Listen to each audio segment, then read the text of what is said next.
Guru Brahma, Guru Vishnu, Guru Devo Maheshwara, Guru Sakshat Parabrahma, Tasmai Sri Gurave Namaha. Om Ganana Antva Ganapati Gammavamahe Kavin Kavinam Upavashnavastramam Jeshtarajam Brahmanan Brahmanaspatanushranhoti Visina Sadhanam. Om Mahaganadipataye Namaha. Om Mahaganadipataye Namaha. Om Keshvaya Namaha. Narayana Namaha. Madhvaya Namaha. Govindaya Namaha. Vishnuvaya Namaha. Matsudaya Namaha. Trivikramaya Namaha. Vamanaya Namaha. Sridharaya Namaha. Hrishikeshaya Namaha. Padmanabhaya Namaha. Damodaraya Namaha. Sankarshnaya Namaha. Vasudevaya Namaha. Pradyumnaya Namaha. Niruddhaya Namaha. Purushottamaya Namaha. Dokshaya Namaha. Narasimhaya Namaha. Achyutaya Namaha. Jayadharaya Namaha. Upendraya Namaha. Hare Namaha. Sri Krishnaya Namaha. Sri Krishnaya Namaha. Shambhuve Namaha. Vishveshwaraya Mahadevaaya Trayambakaya Tribhurantakaya Trikagrikhalaya Khalagnirudraya Neelakanthaya Mrityunjayaya Sarveshwaraya Sadashivaya Sriman Mahadevaya Namaha. Hari Om, Hari Om.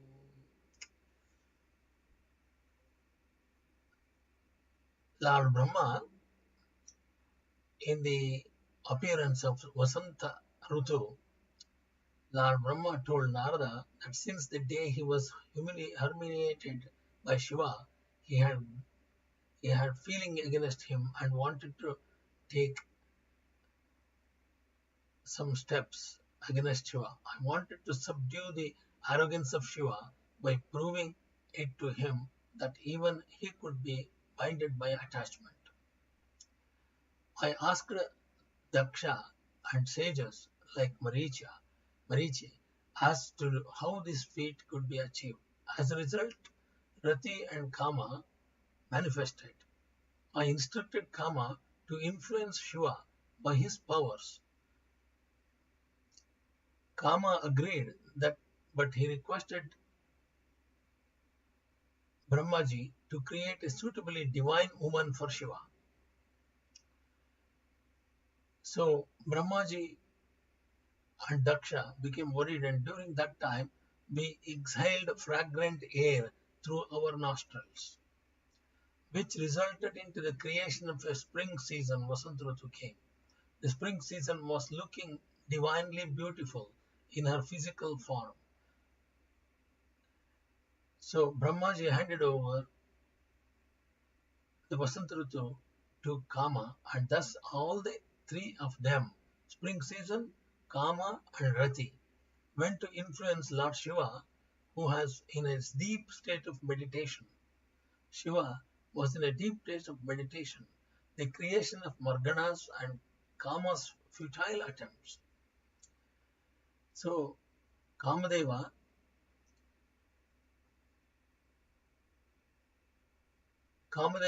tried his best to bring Lord Shiva under his influence. All the living creatures were spellbound by his powers except Lord Shiva and Ganesha. Kamadeva returned back to Brahmaji and told him about his unsuccessful attempt to convert Shiva to bring him under the influence of Kama. Brahma sighed heavily. From his sighs were created ferocious Ganas. These Ganas were shouting, "Hare, Mare," means kill. They tried to attack Lord Brahma, and Kama then pacified the anger of these Ganas. These Ganas were named as Mara. Lord Brahma then sent these Ganas to Lord Shiva along with Kama and Rati Devi to give it a second try. Once again, Kamadeva's attempts went futile. All of them returned to Lord Brahma and expressed their inability to influence Lord Shiva.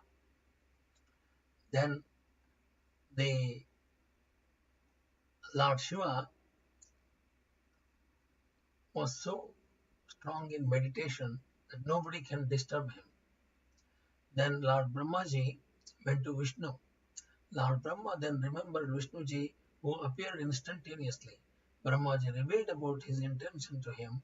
Lord Vishnu told him that it was foolishness on his part to have enmity towards Shiva.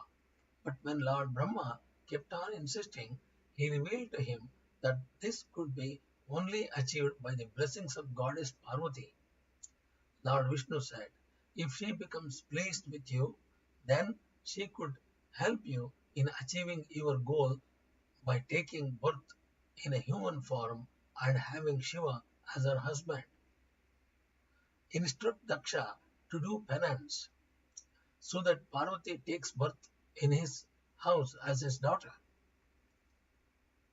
So after Lord Vishnu went away, Lord Brahma started meditating on the form of Goddess Durga. She appeared before him. Lord Brahma said, I need your help in binding Shiva with your Maya. Goddess Durga told Brahmaji that Lord Shiva, in his incarnation of Rudra, was beyond the reach of any kind of Maya. But when Brahmaji kept on insisting, when Goddess Durga agreed to help him in his effort, she told Brahmaji, I will take a birth as the daughter of Daksha Prajapati, and because he is doing penance, asking for that, try to please him by my penance.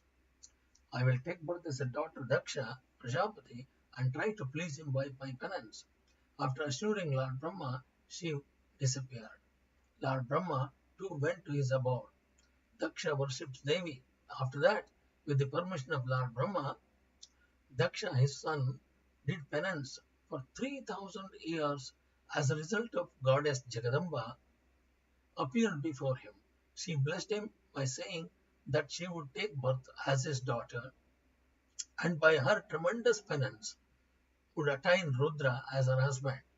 But she warned Daksha that if he showed any kind of disrespect to her or Lord Shiva, she would end her life. So this is what Durga Bhagavati said to Daksha. After assuring Lord Brahma, Durga Bhagavati disappeared. And Lord Brahma went to his abode. And Daksha Prajapati, with the permission of Lord Brahma, started his penance for 3000 years. As a result of Goddess Jagadamba appeared before him, she blessed him by saying that she would take a birth as his daughter and by her tremendous penance would attain Rudra as her husband. But she warned Daksha that if he showed any disrespect to her, she would end her life. Daksha was happy that Bhagavati is going to form as his daughter. With the permission of Lord Brahma, Daksha Prajapati created many things just by his mental resolution. But finding the absence of any kind of evolution and development in them, he went to Brahmaji and take his advice. Brahmaji instructed him to create by the help of copulation.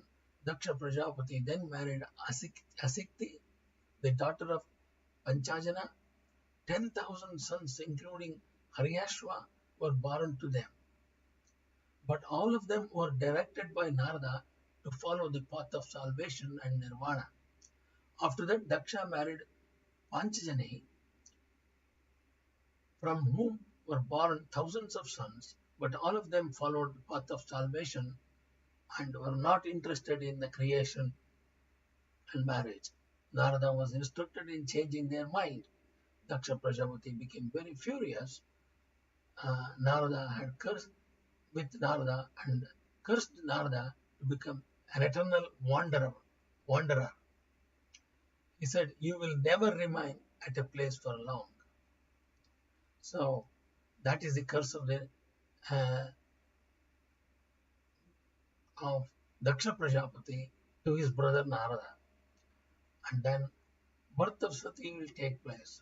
When Lord Brahma came to know that Daksha Prajapati's anger towards Narada, he went to him and consoled him, pulled him down. Subsequently, 60 daughters were born to Daksha. So he married his 10 daughters with Dharma and 13 daughters with Kashyapa Maharshi, 27 daughters to the moon god Chandradeva, 2 daughters with Angiras, 2 daughters with Krishnashva, and the remaining 6 daughters with Garuda. Daksha meditated on the form of Bhagavati. Daksha meditated on the form of Bhagavati and was instructed by her to do penance. Daksha did a tremendous penance and thus was born the Uma, Daksha, and Virani. Uma was brought up with great love and affection. Uma used to worship Lord Shiva by singing devotional songs in the praise of Lord Shiva. And Sati attained marriageable age. Daksha started worrying. Sati understood the reason behind her father's worry. She went to her mother Virani and expressed her desire of marrying Lord Shiva. Her mother made all the arrangements so that Sati could worship Shiva without any problem. Sati commenced her austerity named Nandavrata, which continued for a year. Being impressed by her austerities, all the deities descended down from heaven to see Sati Devi. Brahmaji makes request to Lord Shiva. All the deities and the sages requested Lord Shiva to get married. But Shiva did not want to curtail his freedom by getting married. When the deities insisted, he told them to find a suitable match for him. Brahma and Vishnu told Shiva about the tremendous penance Uma was doing in prayers of Lord Shiva to become his husband. They also requested Shiva have to go to her Uma and fulfill her desire. Lord Shiva agreed.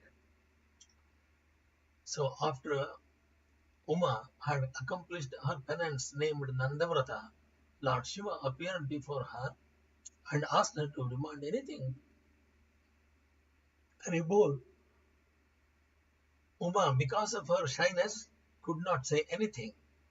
She was kept seeing she was sweet. Lord Shiva knew about her desire, so he said, "You will have me as your husband." Uma's face behind beamed with joy, but she shyly requested Lord Shiva to keep this proposal before Daksha, her daddy. Shiva agreed and said Tathastu. He then went back to his abode Kailasha. Sati narrated the whole story to her parents. Both of them became very happy with this news. Lord Shiva then instructed Brahmaji to put a formal proposal to Daksha regarding his marriage with Sati.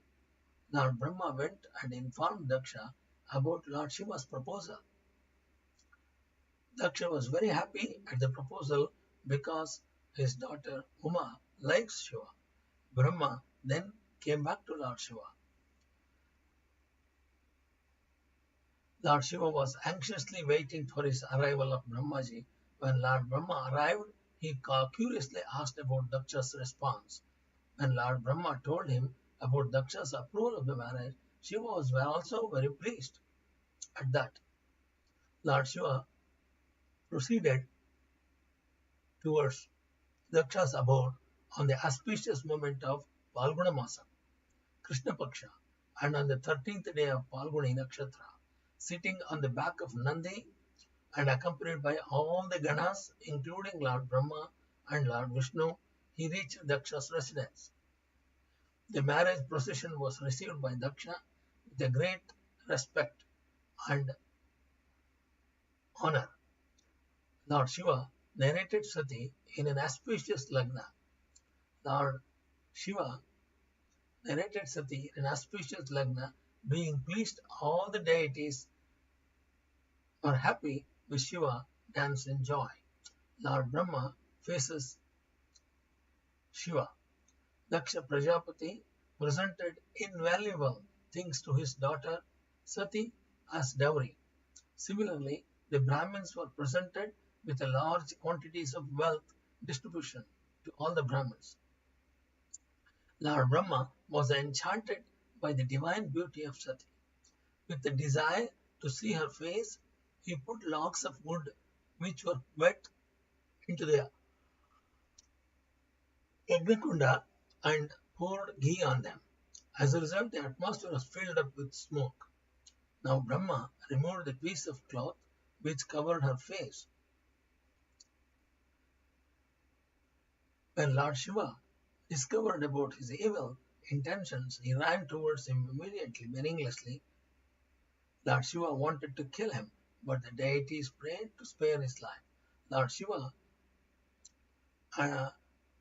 Lord Vishnu eulogized and worshipped Lord Shiva, and only then his anger was subdued. Lord Brahma was forgiven by Shiva. Lord Brahmaji forgave Shiva. Though Lord Shiva had forgiven Brahmaji, yet he instructed him to apologize by bowing down his head. Brahma did as he was instructed by Lord Shiva, then established on his head. Brahmaji became ashamed and asked as to how could he atone for his sins. Lord Shiva instructed Brahmaji that by worshipping him, he could appropriately atone for his sins. He then instructed Brahma to go to the earth where he would be worshipped as Shiva.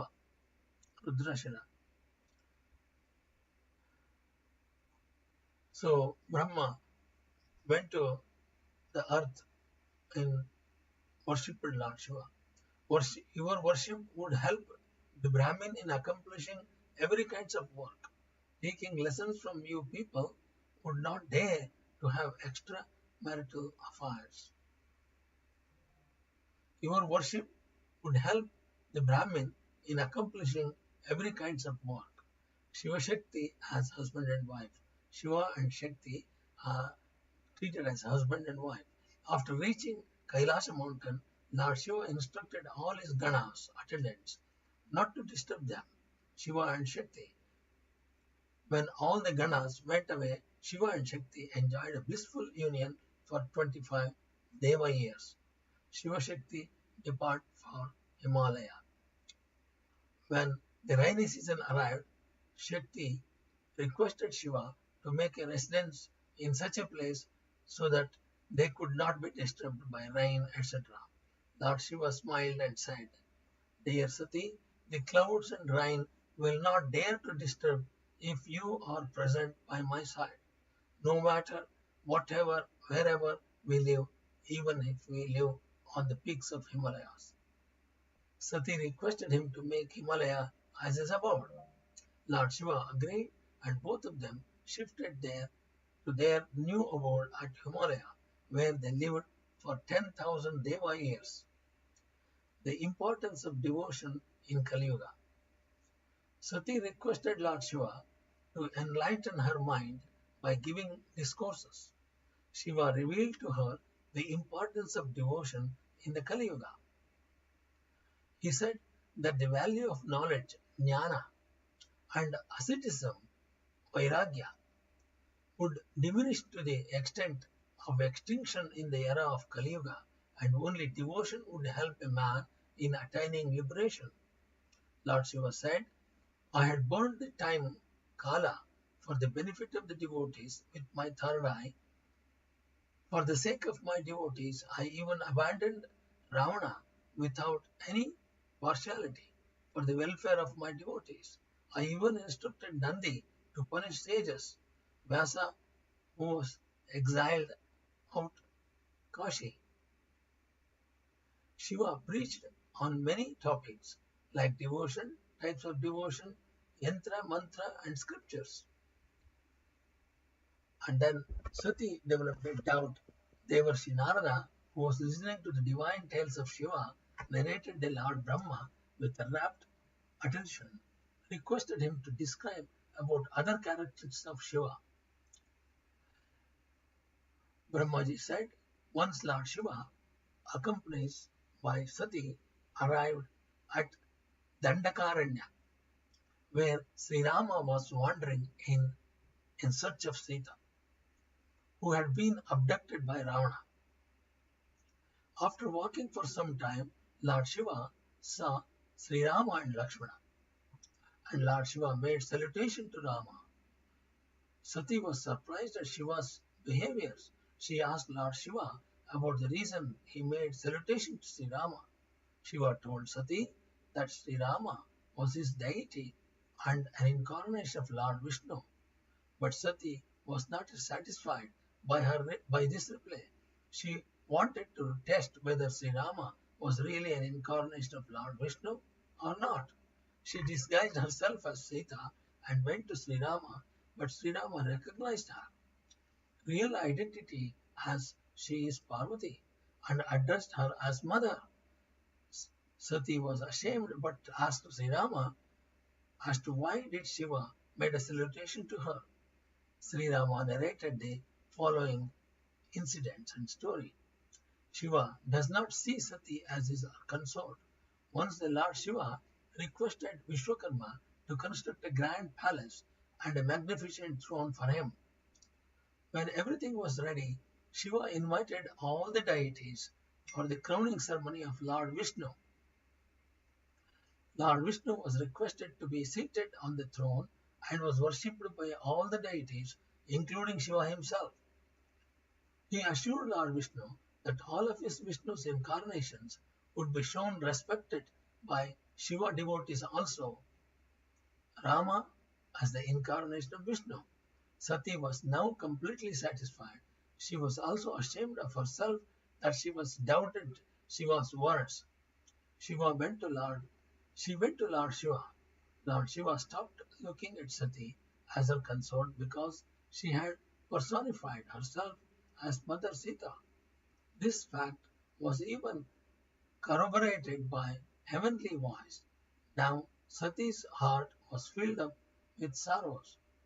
She followed disenchanted Shiva to the Kailash mountain, where she commenced his meditation and went to Samadhi. She sat down without saying a word. When Lord Shiva came out from his Samadhi, he saw her sitting there. He felt pity on her and drove away her guilt and sorrows by discourses.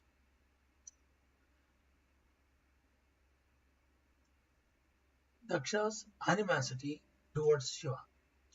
Once the sages organized a yajna at Prayag Kshetra, which was attended by all the deities. Lord Shiva too had come accompanied by Sati.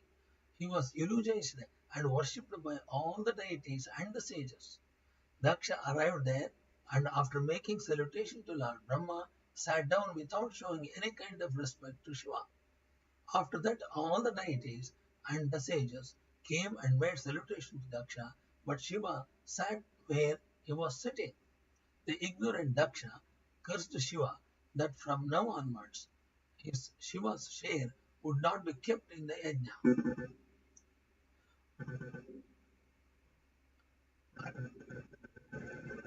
At this incident, Nandi, the Vahana of Shiva, became very angry and cursed Daksha also.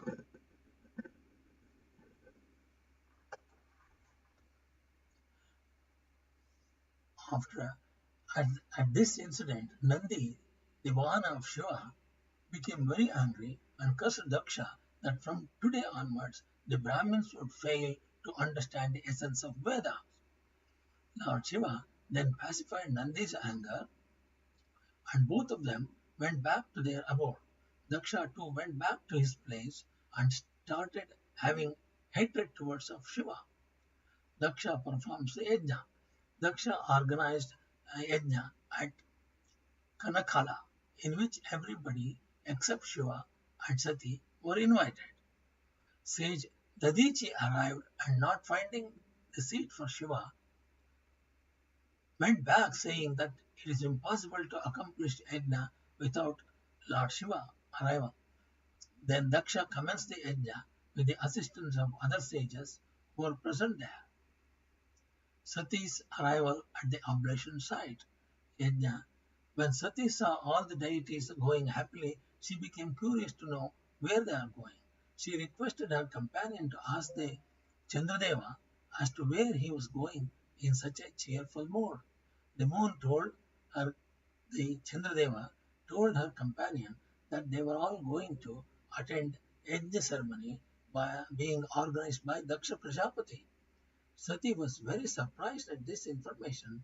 She went to Lord Shiva and sought his permission to go to Daksha Prajapati's Yajnashala. Lord Shiva then told Sati that her father did not invite them because of the animosity he was having towards him. Sati became very furious and decided to go there to know about the reason why Daksha was performing the yajna without inviting her husband Shiva, being a son-in-law. Shiva sent Nandi and other Rudraganas as her escorts along with Sati. So what happened? Sati got disrespected. But Sati, not bothering about the disrespect shown to her, made salutation to both her parents. When she reached there near the Yajnashala, she saw that shares of all the deities was there except Lord Shiva. She became furious and asked her father as to why was Shiva not invited to the yajna. Daksha then made fun of Shiva and cursed him. This made her more angry, and she declared that she would give up her life in everybody's presence. After the declaration, her mind was engrossed by the thoughts of Shiva only. Sati then sat in Padmasana near the Yajna Kundala. By her yogic powers, she united with Shiva and her lifeless body fell into the Yajnakunda. This incident shocked everybody, and the Rudraganas furiously picked up their weapons. Right then, a heavenly voice heard. O mean Daksha, share on you. You are a sinner and a fool.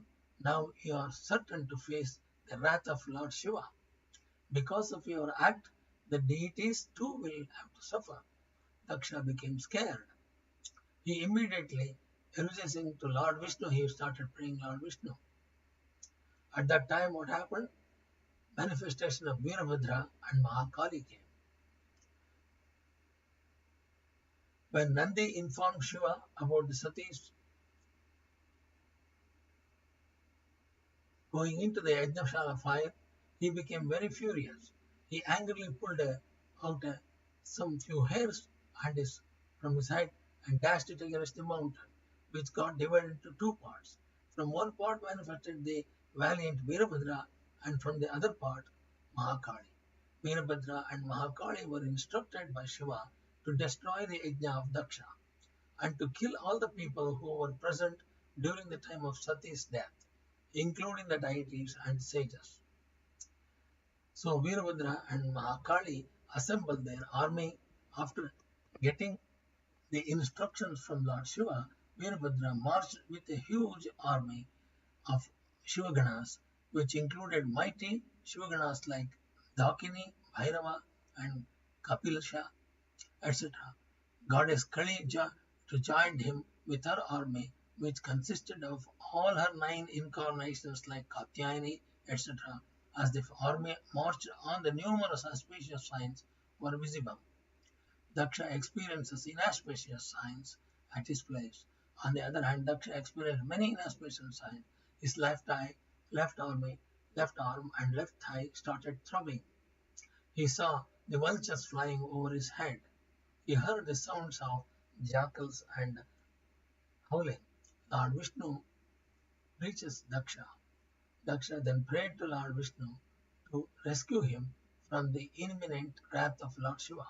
Lord Vishnu preached Daksha and said, Daksha, since you have committed the greatest sin by dishonoring Shiva and Sati, even I cannot prevent the calamities which you are certain to face.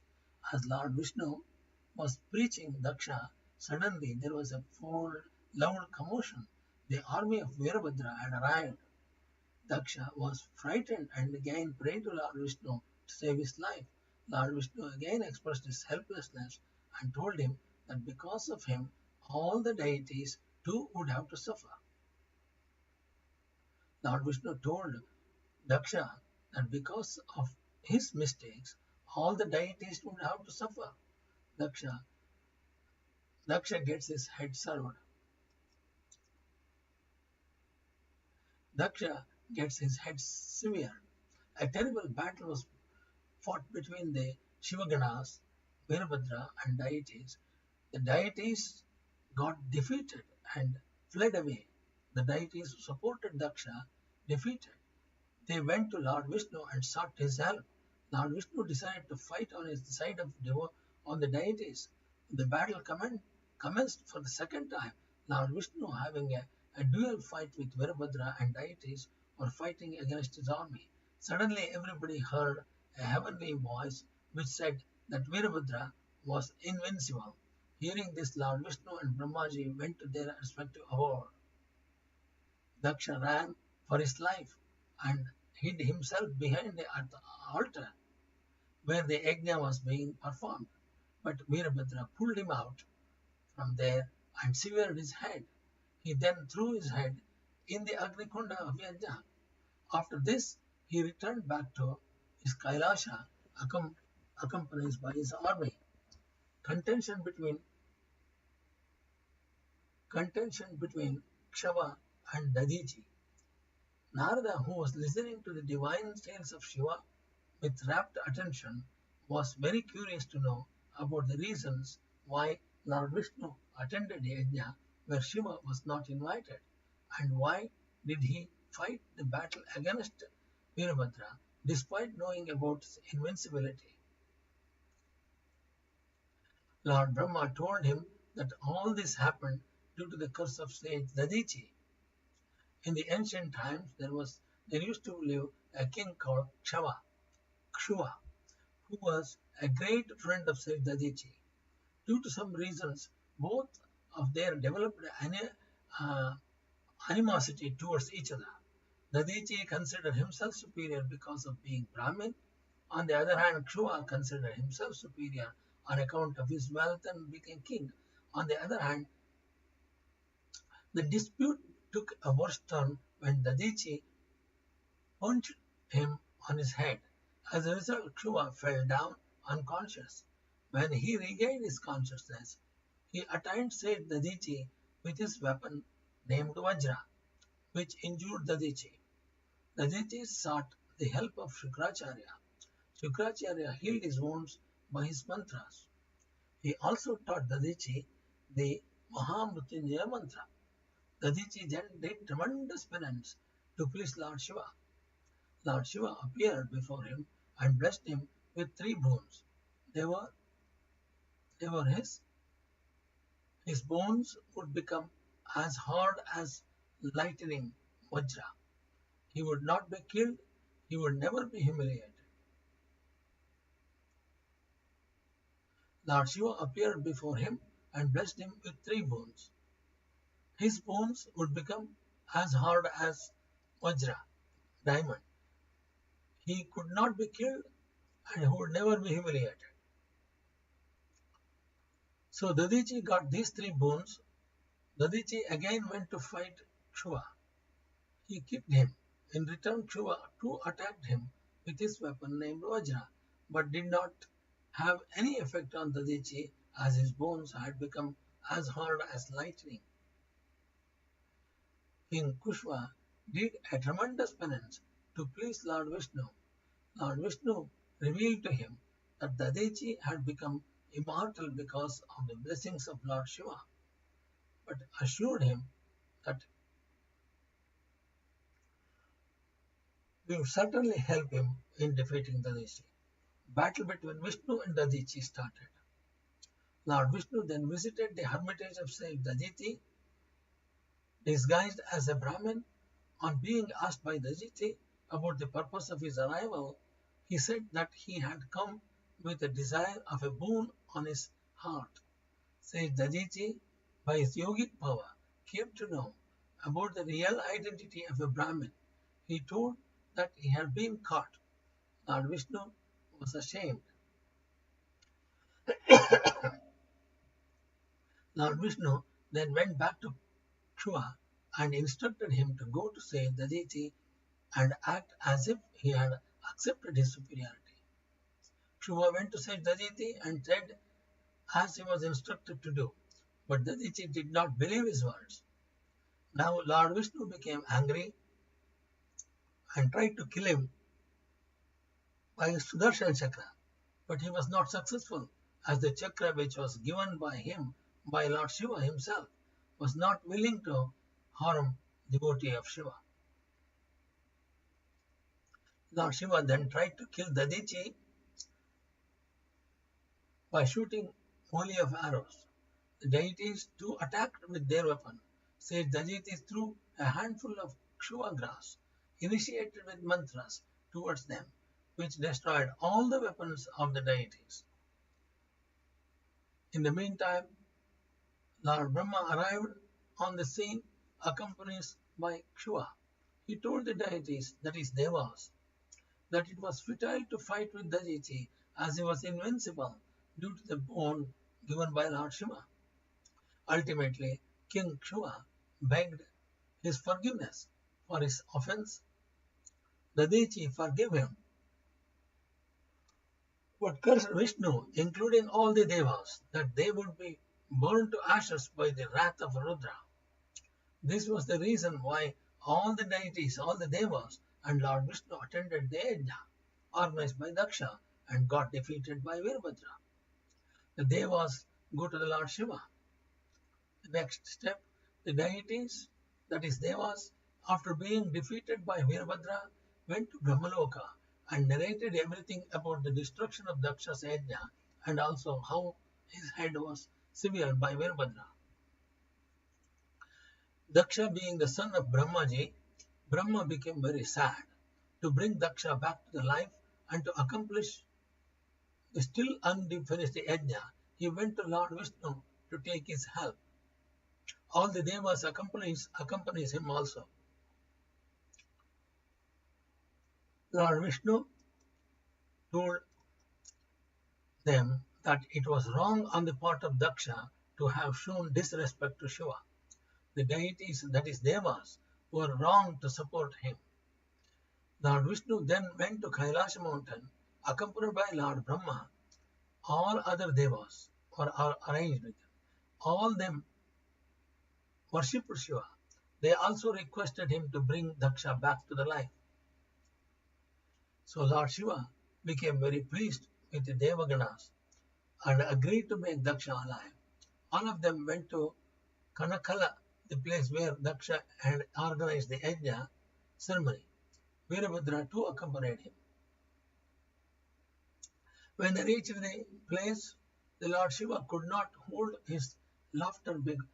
Lord Shiva could not hold his laughter after seeing the destruction of the site.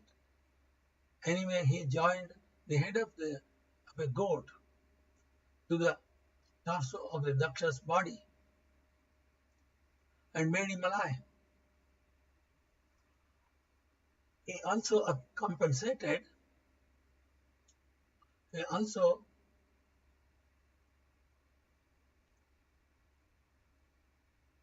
When they reached the site, Lord Shiva joined the head of a goat to the body of Dakshas and made him alive. He also compensated for all the losses which had been caused by the destruction. All the deities, that is Devaganas, became very pleased and they respected Shiva.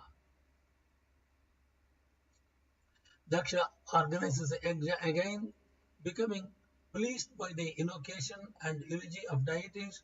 Lord Shiva preached Daksha in the following way.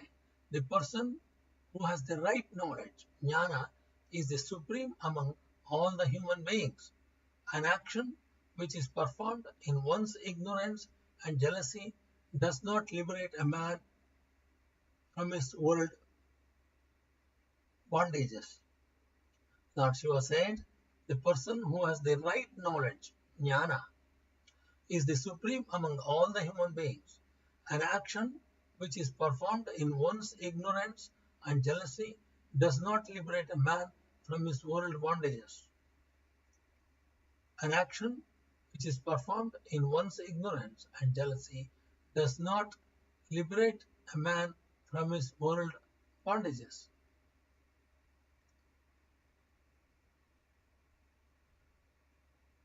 Daksha then accomplished his yajna, singing the praise of Lord Shiva. He also gave lots of donation to all the Brahmins. Everybody returned to their respective houses, being fully satisfied. Sati, the daughter of Daksha, was reborn as a Gauri, the daughter of Himalaya and Maina. By her tremendous penance, again she had Lord Shiva as her husband.